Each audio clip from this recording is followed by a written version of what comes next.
C'est une étude intéressante sur le ressentiment des Français aujourd'hui par rapport à leur fiche de paye. 61% sont insatisfaits de leur salaire.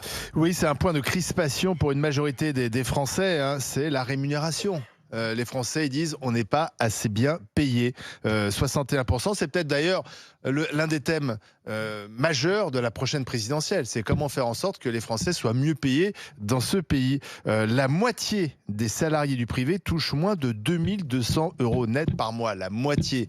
Peut-on vivre décemment aujourd'hui en France en touchant moins de 2200 € net par mois lorsqu'on connaît le prix des loyers qui augmente, l'inflation, le prix des denrées alimentaires, les charges fixes également. Un quart des Français en France touche moins de 1750 € net par mois pour un temps plein.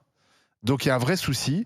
Et c'est intéressant parce que dans un autre sondage Elab, quand on demande aux Français, connaissez-vous l'écart entre le brut et le net, les Français ne savent pas en fait. Les Français ne se rendent pas compte qu'entre le brut et le net, il y a une énorme différence parce que il suffit de regarder sa fiche de salaire. Il y a énormément de cotisations, de taxes, d'impôts en tout genre pour financer l'État-providence. Sauf qu'au final, le Français n'a plus grand-chose dans son porte-monnaie. Bah oui. Alors, qu'est-ce qu'on fait? Toi qui as été chef d'entreprise, pour mieux payer et que les Français se disent « je suis content de mon salaire ». Emmanuel Devilliers. Alors, plusieurs remarques en étant au plus simple, parce qu'on peut évidemment gloser à perte de vue. La première chose, c'est que depuis l'euro, moi je l'avais qualifié à l'époque de spirale à la vie chère, on a eu une augmentation du coût de la vie extraordinaire par les arrondis d'abord du franc à l'euro, qui ont toujours été à la défaveur du pouvoir d'achat, et puis ensuite par tout un tas d'augmentations liées à des phénomènes internationaux de matières premières notamment. Donc il y a l'augmentation du coût de la vie qui explique ce ressenti des Français qui est incontestable, qui est largement partagé. Les Français n'y peuvent rien évidemment quant à ce coût de la vie, sauf à couper dans telle ou telle petite dépense, mais ça ne résout pas le problème de fond, et ils se tournent naturellement vers l'employeur quel qu'il soit, même s'ils sont à leur compte, vers la possibilité contributive d'obtenir plus d'argent. Mais les entreprises, elles, quand elles sont privées, ne peuvent pas répondre à ces sollicitations de manière massive parce qu'elles sont déjà plus ou moins au taquet, qu'elles soient d'ailleurs petites, moyennes ou grandes. Quant à l'État, il est surendetté, donc il n'a pas la possibilité non plus d'indicier significativement les salaires. Il faut d'ailleurs faire observer qu'une indiciation, même minime, de toute la fonction publique, qu'elle soit d'État ou des collectivités territoriales, a un impact financier extraordinaire. Bon, moi, je l'ai vécu pendant 35 ans dans les 6 entreprises dont je me suis occupé. Quand vous faites une indiciation, même minime, des salaires, vous avez un impact ensuite dans le coût total chargé qui est considérable. Vous avez une PME de 50 salariés, vous faites un geste salarial pour ne pas laisser les salaires bloqués, vous êtes tout de suite à 50 000 € en addition annuelle. Donc c'est un enjeu qui est considérable, et c'est vrai que c'est la torpeur du chef d'entreprise, j'en termine par là, la torpeur du chef d'entreprise, c'est de trouver le moyen de donner satisfaction aux aspirations des salariés, sans mettre l'entreprise en difficulté, parce que, encore une fois, l'addition avec les charges est astronomique. La faute aux cotisations et aux charges. Bruno Poncet. Si moi tu me poses la question si le travail ne paye pas assez, moi je dis que je gagne bien ma vie en fait. Moi je suis à 80% SNCF, je fais 2200 € par mois, je suis cadre, j'ai passé 2 examens pour être là, j'ai 25 ans de boîte, je peux me dire que je gagne bien, sauf que c'est mon train de vie. Tu trouves qu'après 25 ans de boîte, gagner 2200 €, c'est bien gagner sa vie? Je suis à 80%. Donc si j'étais à temps plein, je serais à 2007. Moi, quand je suis entré à la boîte en 3-8, je faisais 1100 €. Et je travaille 3 dimanches sur 5. Je peux te garantir que pour moi, donc en fait, on s'habitue à avoir des petits salaires. Non, c'est pas un petit salaire. Soyons raisonnables, c'est pas un petit salaire. Sauf que moi, c'est ma vie derrière. Je trouve que mon train de vie a beaucoup baissé en fait. Avec 1100 €, je te dis pas que je vivais mieux, mais je trouvais qu'en fait, j'avais un reste à vivre qui me paraissait plus important en proportion que ce que je gagne. Tu vois, aujourd'hui, je te dis pas que moi, je me prive de rien, c'est évident. Et en plus, ici, j'ai un complément de salaire, donc c'est pas moi qui vais me plaindre. Mais je trouve que c'est pas ce que tu gagnes le problème, c'est ce qui te reste après pour vivre. Et quand je les entends tous te dire, oui, effectivement, augmentons les salaires, mais c'est pas le problème d'augmenter les salaires, parce que si tu augmentes les salaires, ils vont augmenter l'inflation, et derrière, de toute façon, tout augmente en foulée. Le pire, c'est quelqu'un qui habite en région parisienne ou dans une grande ville. Son loyer fait environ entre 30 et 40 et 50% de ses revenus. Et je parle, alors si t'es 2, c'est pareil en fait. Si t'es 2, de toute façon, tu multiplies le problème par 2. Donc en fait, ce qui te reste à vivre est toujours pas assez. Et en plus, si tu habites un peu loin de ton travail, il te faut une voiture, il faut payer des transports en commun. Enfin, en fait, c'est le reste à vivre qui est vraiment compliqué. Et ça fait un paquet d'années que ça dure. Et depuis le passage à l'euro, c'est catastrophique. Ça veut dire que les salaires sont pas assez hauts. Mais c'est pas les salaires, c'est le reste à vivre. En fait, c'est l'inflation. Bah oui, mais non, c'est tout. L'inflation, elle est redevenue correcte. T'as pas compris quelque chose. Je dis un truc, j'ai bien ce matin, j'ai entendu quelque chose, moi, qui est très simple. Le chocolat a pris 30% en 2 ans. D'accord. Ok, tout le monde te dit le chocolat a pris 30%, manquait de matières premières. Cette année, il n'y a jamais eu autant de matières premières de chocolat. Le chocolat n'a pas baissé. Donc en fait, le problème, c'est pas que l'inflation, c'est aussi le fait que tu as tellement d'intermédiaires, les grandes centrales et les gens, tout le monde veut se gratter sur le dos de celui qui achète. Non, mais oui, mais ça, le problème, c'est que c'est très contradictoire. C'est qu'on peut pas à la fois vouloir que nos producteurs, ceux qui produisent notre nourriture, soient mieux payés. Excuse-moi, le chocolat, il est produit en France. Le chocolat, c'est pas une denrée c'est une denrée qui est plus consommée en France. Mais c'est pas. Mais on peut pas vouloir que nos agriculteurs soient mieux payés et regretter qu'aujourd'hui ça coûte un peu plus cher. Ça, c'est quand même assez contradictoire. Le problème, c'est que. C'est pas contradictoire de dire qu'il faut éviter de payer les intermédiaires. C'est ce qu'on fait depuis 40 ans. C'est-à-dire qu'on privilégie la consommation de produits étrangers. En revanche, et c'est sur le dos des travailleurs. C'est-à-dire que tout repose sur le travail. Le coût du travail est trop élevé. Tout le monde le dit. Toute notre protection sociale repose sur le travail. Le système des retraites, vous voulez la retraite à 60 ans, ça se paye. Ça se paye. La retraite à 60 ans, ça fait baisser les salaires. Tu me fais rire, c'est le coût du travail. Tu me dis, moi, je suis pas assez payé après 25 ans de boîte. Il faut savoir ce que le coût du travail. Moi, si j'ai payé 500 balles, je serais mieux en fait. Mais parce que tu devrais être mieux payé. Le problème, c'est que ton employeur paye le double pour te donner 2200, il paye 4500. Mais si j'étais mieux payé, en fait, je serais encore plus chargé que là. En fait, moi, j'ai gagné moins une période de ma vie. J'ai donné moins. Mais tu dépenses cette France au SMIC, tout le monde au SMIC. Très accessoirement, avant que Zoran s'exprime, la vie moderne aussi, mais c'est marginal, mais c'est une partie de l'explication additionnelle, impose aussi des choses dont on bénéficie de confort, d'un certain luxe, les téléphones portables, des voitures climatisées, que sais-je, qui peuvent contribuer aussi au coût de la vie. Zora. Une chose est claire, c'est que les Français ont le sentiment, et économiquement, il y a une raison, il y a une explication, mais ils ont le sentiment que leur salaire ne leur suffit plus à vivre correctement. Ce qui n'était pas le cas dans certaines générations. Avant, on était ouvrier, on pouvait acheter sa maison, on pouvait acheter son appartement, etc. Aujourd'hui, qu'on gagne 1008, 2002 ou 2005, de toute façon, plus on monte avec des enfants, plus l'État se sert au passage. Et comme le disait si justement Olivier, c'est qu'on taxe trop le travail, on taxe trop la production de la richesse. C'est-à-dire qu'on est en France, on dit l'État-providence, mais l'État-providence, il vient bien de taxes. C'est-à-dire que pour pouvoir redistribuer, il faut bien aller chercher les sous quelque part. Et en priorité, on va aller les chercher chez les travailleurs. Donc, au prorata de ce que vous gagnez, l'État vous taxe encore pire. Donc, ça veut dire qu'on pénalise la circulation de l'argent, et y compris la circulation de l'argent pour consommer des biens produits en France. Parce que les gens n'ont pas les moyens. Les produits qui sont fabriqués en France, on n'a pas les moyens. Sans compter qu'aujourd'hui, le logement, c'est pas le logement d'hier. Le logement, c'est une grosse partie du budget des Français, en particulier dans les grandes villes et les villes moyennes, où beaucoup de jeunes n'arrivent pas à se loger. Et parfois, ça impute voire la moitié, voire beaucoup plus que leur salaire. En plus, il y a aussi la question du parallèle entre quelqu'un qui a un petit salaire et quelqu'un qui a des revenus sociaux. Aujourd'hui, le restant à vivre, parfois pour une femme seule avec 2 enfants et qui aurait un peu plus d'un SMIC, à la fin, il lui resterait quasiment la même chose, voire moins ou pareil que quelqu'un qui aurait des revenus sociaux. Donc en fait, la règle du jeu qui consiste à tout le temps ponctionner les gens qui travaillent, à la fois les employeurs qui, eux, de toute façon, dès qu'ils veulent donner 200 balles de plus à leurs salariés, se font racketter 500. Donc eux, de toute façon, ils sont prisonniers. Et puis, le salarié, il a l'impression de moins bien vivre. C'est une réalité. Donc, on ne peut pas à chaque fois faire les poches des Français alors qu'ils ont le sentiment, on leur dit, vous mangez, vous payez un loyer, vous payez les factures. En fait, quid de la vie ? De la vie, quoi. Partir en vacances.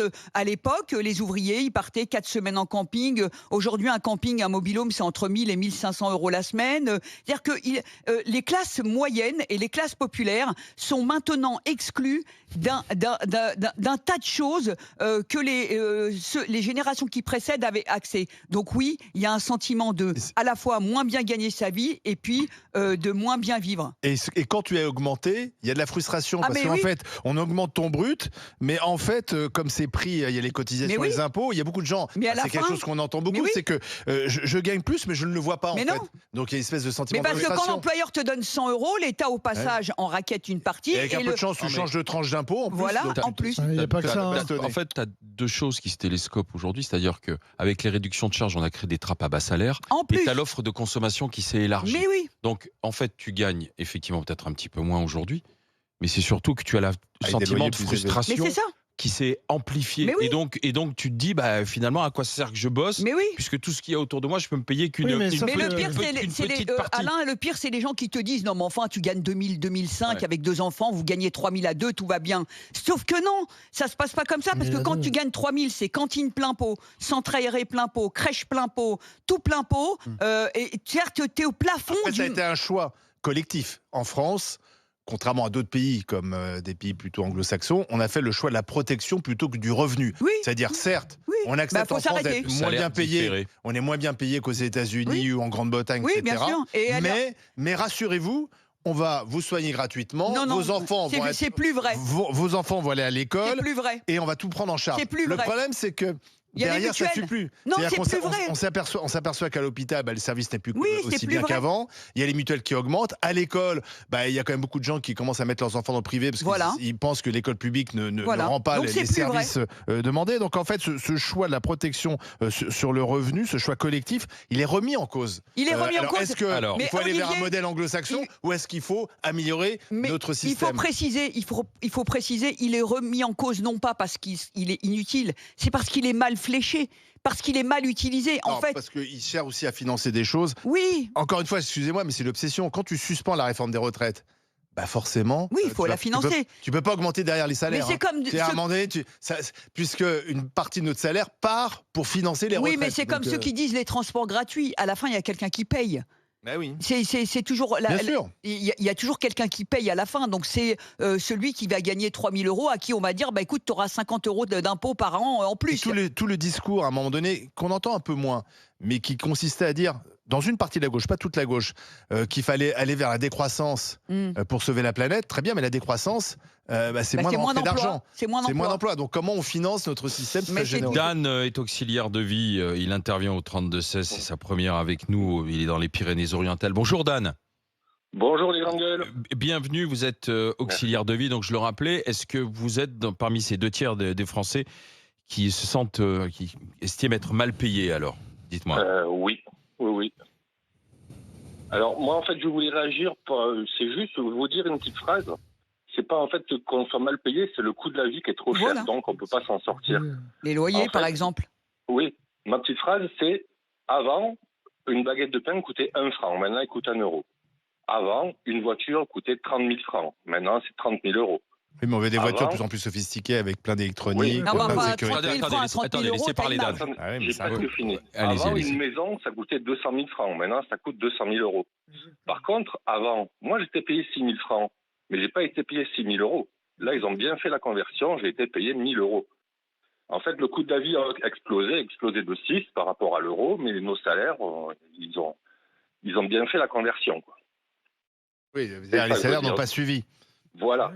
Oui, mais là, moi, je viens de recalculer pour les entreprises que j'ai dirigées pendant plusieurs décennies, des entreprises 50 salariés. 100 € net, je fais ça vraiment en calcul mental. On dit, pour faire un geste, on augmente les salariés, on est 50 de 100 € net. Ça fait 125 bruts, ça fait à peu près 180 chargés, ça fait à peu près 2200 par salarié en coût annuel chargé. Et donc vous êtes 50, ça vous fait 100 000 €. Pourquoi il faut générer 100 000 € de résultats, pas de chiffre d'affaires pour pouvoir augmenter les salariés de 100 €. D'accord Emmanuel, mais pourquoi elle est toujours sur les augmentations collectives ? Pourquoi on n'est pas sur la performance individuelle ? Non mais on est sur la performance. Quand tu fais le même boulot, comment tu peux... geste quand il y a quand tu fais le même boulot, et là entre vous deux, pourquoi il y en a des deux qui seraient mieux payés ? Tu crois que tu accepterais qu'ils soient mieux payés que toi ? Alors tu peux dire il a 8 ans de plus. Mieux payé que lui. Déjà, mais tu vois en fait c'est ça l'idée. C'est quand tu fais le même métier. nous SNCF, moi je vois des fois vous n'êtes pas tous le même métier et vous n'êtes pas tous aussi performants. Non mais attends, laisse-moi finir déjà. Ça serait, tu sais quoi, à un moment donné, je vais juste te dire un truc. Non mais moi je t'interpelle, je vais juste te dire un truc. Nous SNCF, ceux qui sont de la même alors pas le même métier, mais soi-disant dans la même catégorie, on fait des notations pour les mêmes personnes. Mais le mec qui travaille à Hendaye et moi qui travaille à Paris, qui c'est qui travaille le mieux ? On fait pas le même métier. Donc à un moment donné, les notations individuelles, ça m'a toujours fait rigoler. Ça se voit que tu n'es pas soumis aux notations individuelles. Moi, je te dis, vas-y un jour. Plaisante. Moi, j'ai toujours travaillé dans le privé. On est non, payé non, t'es soumis à rien. Toi, t'as juste à dire à ton taulier, écoute, moi, je vais me barrer, on m'a demandé plus ailleurs. Ah bah attends, je vais te garder, ça donne plus. Ça marche bien, ça. Moi, si demain je dis ça à mon taulier, tu vas voir comment il va me dire. Déjà, tu n'as jamais travaillé dans le privé. Ah si, j'ai travaillé dans le privé, je pense bien avant toi. Tu ne parles pas de... J'ai commencé ma carrière à 18 ans dans le privé. Dans le privé, c'est souvent la performance individuelle, justement. Alors, je suis d'accord avec toi. Souvent, et ça, c'est le problème du management, souvent, il faut aller bosser ailleurs pour être augmenté. Mais ça, c'est peut-être un problème du management. Mais dans le privé, tu es soumis, effectivement, à une performance individuelle. Pourquoi ne pas... Je suis désolé, il y a des profs qui sont meilleurs que d'autres. Moi, ça me choquerait pas. C'est quoi la différence entre un bon prof et un mauvais prof? Ah bah c'est facile. Ah bah dis-moi, moi j'attends de voir. Je voudrais savoir, est-ce que vous pourriez, attendez une seconde, est-ce que vous pourriez être augmenté, Dan, vous? Ça m'étonnerait, non. Pourquoi? Non. Parce que les salaires sont bas, les grilles sont comme ça, et moi j'ai que 52 boîtes, je peux pas prétendre à une augmentation comme ça. Même si vous avez l'impression parfois de mieux faire votre travail que quelqu'un d'autre ou pas? Oh, je ne me compare pas aux autres, je suis bien meilleur, je sais, mais je ne me compare pas. Non, en fait, ce que je disais aux autres journalistes, moi j'ai la chance d'avoir fait 20 ans d'armée, je suis retraité militaire, pensionné militaire, donc je touche une pension de 950. D'accord, ça vient en complément. Là, l'auxiliaire de vie, j'ai demandé un contrat 100 heures pour avoir du temps pour moi, ce qui fait le complément. Donc voilà, je touche 1100, donc au total, je touche 2000. J'ai un petit peu d'épargne, donc je me restreins pas dans la vie. Je fais des restaurants avec ma copine, ça, il n'y a pas de souci. Le problème, c'est le coût de la vie qui a augmenté. C'est ça. Bien sûr. C'est ça, les salaires, avec 2000 euros, normalement... C'est le coût de la vie et c'est l'éventail de propositions qui s'est largement élargi pour le citoyen. Dan, on va continuer la discussion. Est-ce qu'aujourd'hui, vous faites partie de ceux qui sont dans la frustration, des 61% français qui estiment être mal payés? Pourquoi est-ce qu'on n'arrive pas à augmenter davantage les salaires? C'est au 32-16 que vous venez en discuter avec les grandes gueules. Restez avec nous, il est 9h20. Cécile va en discuter avec nous. Elle est en Charente-Maritime. Bonjour Cécile. Bonjour. Bienvenue au 32-16. Est-ce que vous vous estimez être mal payée aujourd'hui, Cécile? Très mal, oui. Combien vous gagnez? Là, dernièrement, en fait, je touchais 2300 € net. Oui. Et vous arrivez à faire face au quotidien ou pas, alors, du coup? Bien sûr que non, bien sûr que non. En fait, j'avais une vie meilleure avant. En fait, avant que le coût de la vie augmente, etc. C'est très compliqué. En fait, moi, j'ai toujours été dans la fonction publique. Oui. Et la fonction publique, en fait, vous paye de moins en moins, en fait. C'est catastrophique. On en est à des CDD, des CDI, qui n'en sont plus, en fait, dans la fonction publique, avec des salaires qui sont misérables. Moi, je suis infirmière anesthésiste. Et donc, du coup, j'ai fait mes études d'infirmière. Oui. J'avais 19 ans.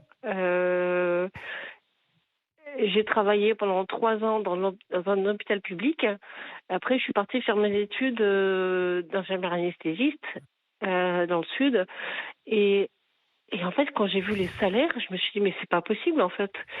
Vous faites 5 ans d'études. Vous avez entre les mains la vie des gens.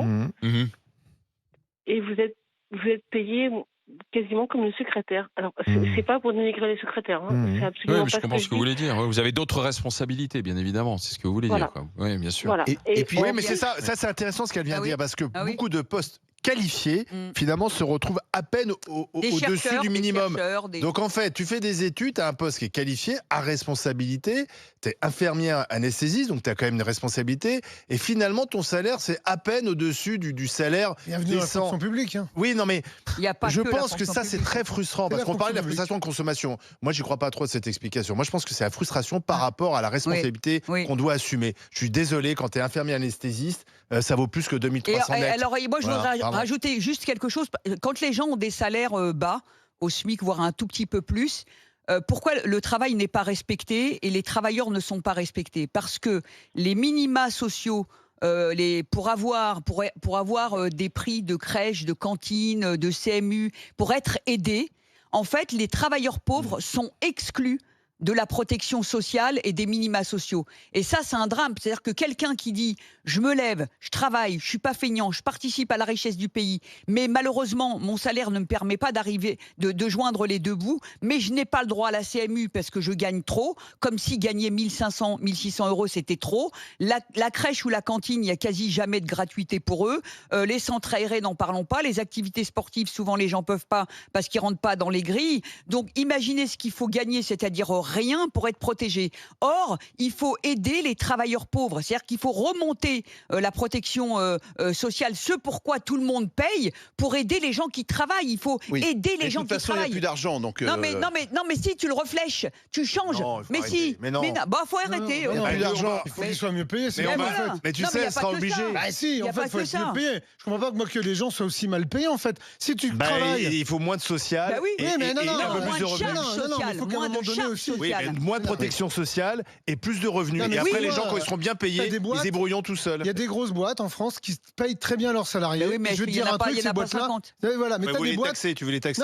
Non, bah oui, je veux les taxer. Je veux taxer leur PDG. Donc ils paieront moins bien. Ils paieront moins bien. Leur PDG qui t'empoisonne et qui après qui te dit, là, je prends un parapluie de 30 millions. Oui, mais regardez, vous êtes sur des solutions utopiques. Il faudrait que les employeurs augmentent les salaires de 30%. Oui, d'accord, ok. Mais si on commence par taper dans la caisse qui existe du social, du 32% du PIB, dont les retraites, qui est distribué n'importe comment et qui cause des fractures entre les gens, parce que tu verras que ton revenu augmente. Mais non, mais celui qui se lève le matin, il a l'impression d'être le pigeon pour celui qui dort.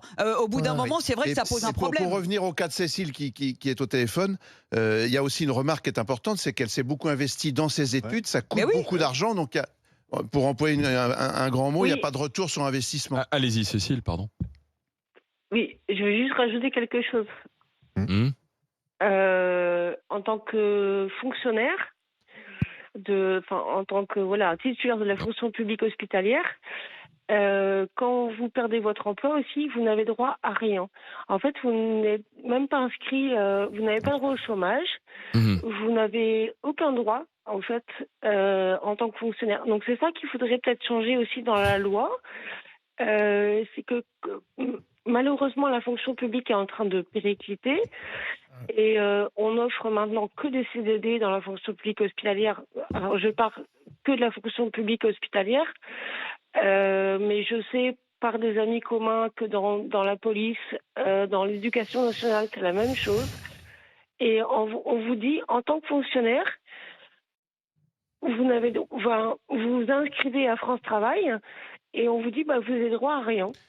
Alors, Cécile, vous avez donné, vous, votre point de vue en tant qu'infirmière. On a Omar qui est chef d'entreprise dans le Haut-Rhin. Bonjour Omar. Oui, bonjour. Bienvenue au 32-16. Là, on a écouté des salariés. Vous, c'est le chef d'entreprise qui voulait réagir. C'est ça. Quand vos salariés vous disent le travail ne paye pas, on est mal payé, qu'est-ce que vous répondez alors ? On leur répond qu'on n'y peut rien. Je vais vous donner un exemple concret. J'ai un jeune, c'est son premier travail. Il est venu travailler chez moi, etc. Quel Première secteur ? fiche de paye dans la restauration. D'accord. Il est venu, à la fin du mois, il me dit, écoute, j'ai un souci, pourquoi est-ce que tu me déduis tout ça ? Je dis, pardon, comment ça je te déduis ? Mais en fait, il ne comprenait pas le brut et le net. Bah oui, beaucoup. Voilà. Et voilà, il comprenait pas le brut et le net, mais en fait, il était dégoûté parce qu'au final, moi, je passais pour quelqu'un de malhonnête et finalement, j'ai dû lui dire, est-ce que tu connais l'URSSAF ? Il m'a dit oui. Donc, je suis allé sur le site de l'URSSAF et j'ai fait la simulation. Mais en fait, on était bon à 1 euro près. Et en fait, il me dit, ah ouais, mais en fait, ça sert à rien que je travaille, autant que je reste chez moi. Voilà. Ça décourage. Voilà. C'est terrible, hein. C'est terrible. Et aujourd'hui, je lui ai montré une synthèse qui était claire, nette et précise. Je lui ai dit, regarde, si je te verse 10 000 euros de salaire, regarde combien ça me coûte. Mais en fait, il était dégoûté. Il m'a dit non seulement ça sert à rien que je travaille, mais j'ai pas du tout envie d'être patron. Donc en fait, aujourd'hui, on est dans une situation qui est très compliquée, même nous, les chefs d'entreprise. Moi, pour ma part, c'est devenu très compliqué parce que toutes les matières premières augmentent, les charges augmentent. Ma CFE, cette année, elle a explosé. Pourtant, j'ai pas fait plus de chiffre d'affaires que l'année dernière. Qu'est-ce que vous appelez la CFE ? Faut expliquer. Contribution, la cotisation, voilà. C'est en fait c'est la taxe professionnelle qui a été remplacée par la CFE. Donc aujourd'hui, en fait, c'est devenu très, très, très compliqué. Nous, nos confrères, mes confrères que j'ai actuellement sur Mulhouse, on en a ras-le-bol, en fait, parce qu'on se rend compte, en fait, que ça sert plus à rien de faire ce qu'on fait. On n'a plus envie. Alors, Omar, restez avec nous, parce qu'on a Karim, qui est chauffeur privé, qui nous appelle des Bouches-du-Rhône. Bonjour, Karim. Bonjour Alain, bonjour tout le monde. Karim. Alors Karim, par rapport à votre salaire, vous faites partie de ceux qui aujourd'hui ne sont pas satisfaits de ce qu'ils gagnent? Mais pas du tout, mais en fait c'est devenu très très compliqué en fait. En fait je vais vous expliquer, en fait je gagne presque 2200 € par mois. Et là en attendant de passer à l'antenne, j'ai fait les calculs, j'ai à peu près en charge presque 1780 € par mois. Ah oui. Bah oui. En charge fixe, le truc qui part forcément quoi. Ah oui, qui part forcément parce que le loyer, tout ça, Karim, c'est ça. Bah oui, c'est ça en fait, c'est le loyer au crédit. Derrière, on a une taxe foncière qui n'arrête pas d'exploser. Ouais. Ça c'est vrai. Alors là, je vous en parle même pas. Là, j'ai regardé pour le mois de janvier, comme je disais à votre. C'est-à-dire, vous êtes propriétaire et vous remboursez un crédit chaque mois? Je rembourse un crédit chaque mois. Je suis propriétaire. Et la taxe foncière, Karim, c'est combien tous les mois? La taxe foncière, c'est 130 € tous les mois. Oui, il y a des gens, ils sont à 300-400. Mais on est à 1300, mais c'est pas ça, c'est que l'électricité, je viens de payer une facture au mois de janvier, régularisation, parce que c'est la régule du mois de janvier, de 320 €. Donc en fait, mon électricité qui était de 100 €, l'année prochaine va se retrouver à 130 €. En fait, ça fait qu'augmenter en fait, il y a tout qui augmente. Et en fait, comme je disais que votre salaire n'augmente pas proportionnellement? Non, mais mon salaire il a arrêté d'augmenter, ça fait longtemps qu'il n'augmente plus. Vous êtes deux, Karim, vous êtes marié, vous avez deux salaires? Je suis marié, ma femme ne travaille plus. D'accord. J'ai 2 enfants. Mais le truc, c'est qu'en fait, même si la femme ne travaille plus, en fait, même si on veut recevoir, par exemple pour la cantine, je paye les deux. Par exemple, quand on est obligé de les mettre à la cantine, je paye. Parce que ma femme cherche du boulot en ce moment. Donc je paye. Mais en fait, le calcul se fait sur l'année où ma femme travaillait. Ah oui, c'est en décalé, ouais. C'est en décalé en fait. Donc en fait, je paye toujours plein pot en fait. J'ai des factures de cantine quand elle reste tout le mois, c'est de 130 €. Mais en fait, c'est qu'en fait, on est obligé de jouer avec le système. Donc jouer le système, c'est travailler au black à côté en fait. Mais c'est malheureux, mais c'est comme ça en fait. Vous êtes obligé de faire du black à côté? Bien sûr, mais l'État encourage quand même. Hein. Mais presque tous les week-ends en fait. En fait, il y a pas de. Et du coup, avec le black, vous arrivez à vous faire combien en plus? Avec le black, j'arrive à me faire, par exemple, des 100 € le samedi, 100, 120, 130 le dimanche. Ça paye la cantine. Oui, non, mais en fait, le problème, c'est que on travaille, mais c'est que derrière, en fait, ça a des répercussions sur la famille, parce qu'on travaille tous les jours, en fait. Bien sûr. Oui, parce que si vous travaillez le week-end, du temps en plus. Vous êtes toujours perdant. C'est-à-dire, vous êtes toujours perdant, quoi. Voilà. Mais je suis toujours perdant parce que j'arrive le samedi, je suis irritable le dimanche, je suis énervé le dimanche soir. Et vous voyez pas vos enfants, en plus. Je vois pas mes enfants. En fait, c'est ça, en fait, c'est qu'on est rentré dans un système où maintenant, le mieux, c'est de trouver. De se mettre peut-être au chômage et de travailler au black à côté sur 5 jours. Voilà, sur 5 jours. Et franchement, Karim, CQFD, merci à Karim, merci à Omar pour leur témoignage, aussi le chef d'entreprise, le salarié. Merci à tous les deux, merci messieurs.